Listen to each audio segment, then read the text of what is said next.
유령 기지국입니다. 기사 같이 보시죠. KT 소액 결제 피해액 신고액의 2배인 1.7억이다.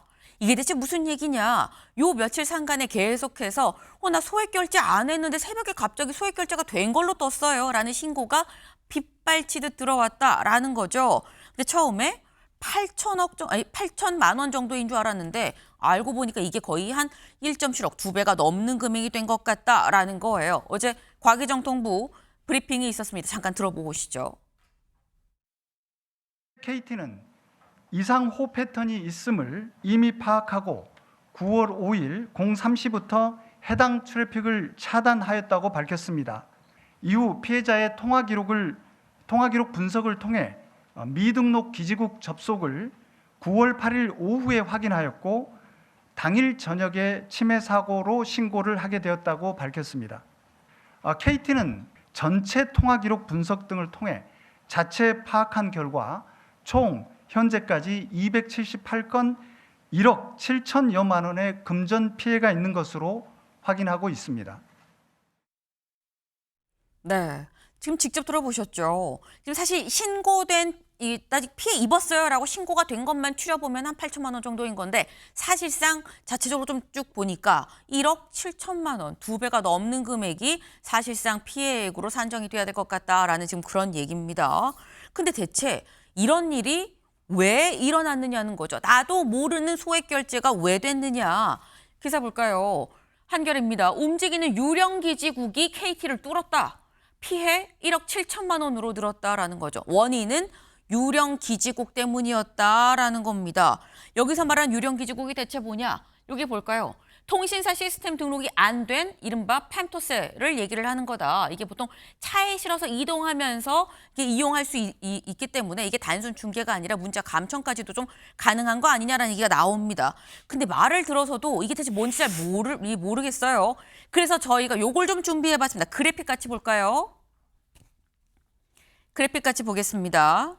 네, 보면 펜토셀 작동 원리인데 원리 보기 전에 일단 요거부터 같이 보시죠. 요게 펜토셀이다라는 거예요. 아마 지하철 역사 같은 데에서 위에 이렇게 설치된 거 하나는 뭐 SKT, 하나는 뭐 LGU 플러스 KT 이게 쭉 해서 붙은 것들 아마 보신 적이 있을 겁니다. 이게 바로 신호를 증폭하는 기지국, 최종 기지국까지 이 신호를 증폭하는 중간 이 기지국, 이 소형 기지국이다라고 볼 수 있는 건데 이게 등록이 되지 않은 펜토셀을 마음대로 자기들이 중간에 어딘가 설치를 해서 거기서 쓱 중간에 뭐 탈취라고 해야 될까요? 신호를 탈취했다라고 봐야 된다라는 거죠. 보면 휴대폰에서 이 펜토셀로 가서 증폭을 시켜서 기지국으로 가는데 여기에서 갑자기 유령 기지국 등록이 안 된 펜토셀이 하나 들어와 있었다라는 거예요. 그러다 보니까 이게 지금 누가 얼마나 여기에 요 소형 기지국 펜토셀에 접속을 했는지 알 수 없는 상태에서 접속하면 그러면 다 털리는 건가? 라는 우려가 나오고 있는 상황이라는 겁니다. 근데 임 변호사님, 사실 사건, 사고가 진짜 저도 많이 접하긴 했습니다만 이런 경우는 또 처음이거든요. 그렇죠. 수법이 점점 더 고도화되고 있다는 부분을 드러내주는 그런 사안입니다. 이 초소형 기지국은요, 크게 보자면 두 가지 경우에 활용이 되고 있습니다. 네. 사람이 정말 많은 곳에 트래픽이 몰리게 될 수밖에 없기 때문에 이 트래픽을 좀 분산시켜주기 위해서 이 펜토셀 장비가 사용되고요. 네. 기지국에서 굉장히 멀리 떨어진 곳에 우리가 음영지역이라고 표현을 하는데 이 음영지역에서 핸드폰이 잘 터지게 하기 위해서 이 펜토셀이 쓰여집니다. 우리가 엘리베이터 타도 특정 통신사에서는 휴대폰이 잘 터지는데 네. 나는 잘 휴대폰이 안 터져 이런 불평하게 되는 경우가 있잖아요. 그쵸. 이럴 때 휴대폰이 잘 작동되게 하기 위해서 이 펜토셀이 쓰여지는데 아하.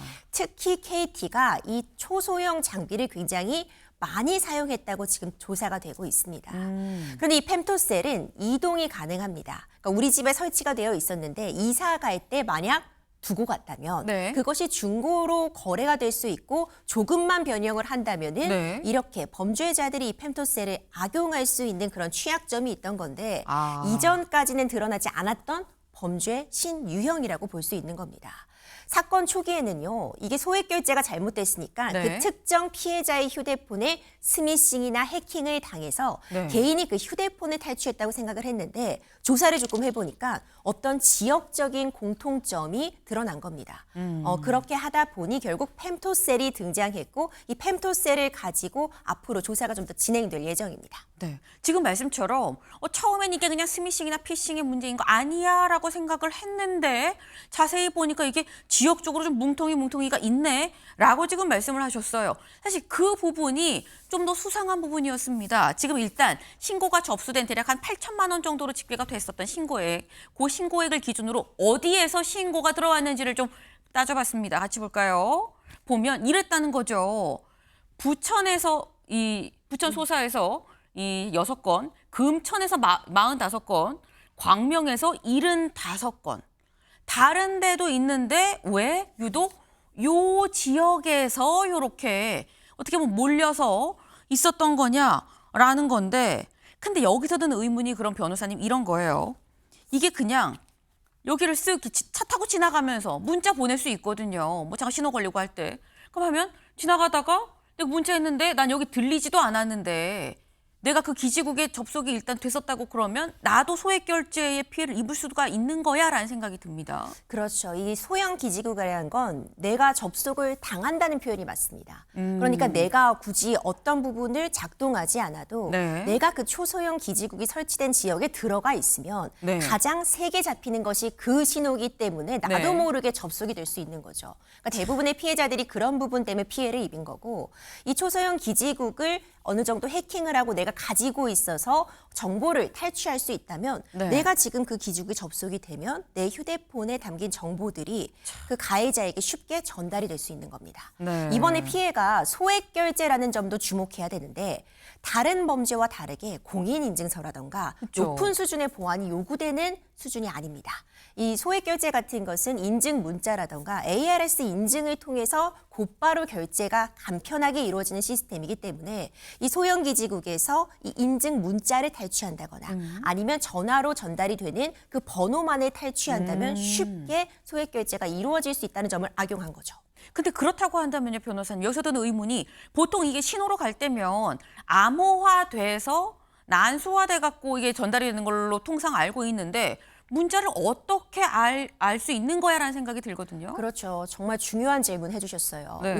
우리의 지금 단말기, 휴대전화에서 기지국까지 갈 때는 정보가 암호화됩니다.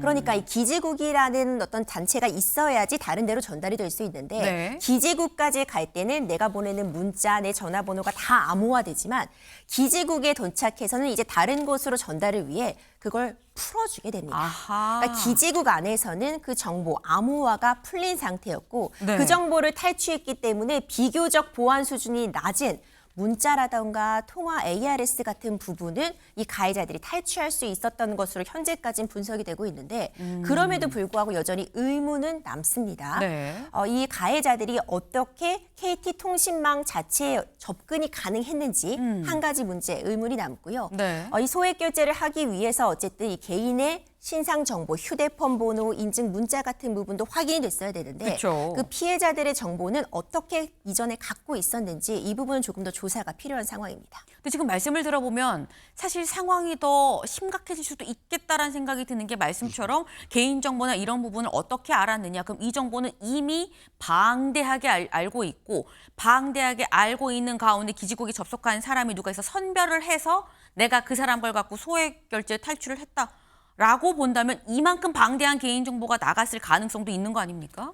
가능하죠. 사실 소액 결제가 저도 가끔 이용하게 되는데 네. 굉장히 결제가 편리합니다. 그렇죠. 대신 치명적인 단점이 있는데 청구서 도착하기 전에 내가 얼마 썼는지 잘 확인이 어렵습니다. 아, 지금 1억 7천만으로 잠정적으로 집계가 돼 있고 네. 전수조사를 진행했다면은 이 정도가 피해 규모라고 현재로선 예측이 되지만 아직까지 확인이 안 된 피해액도 더 있을 수 있고요.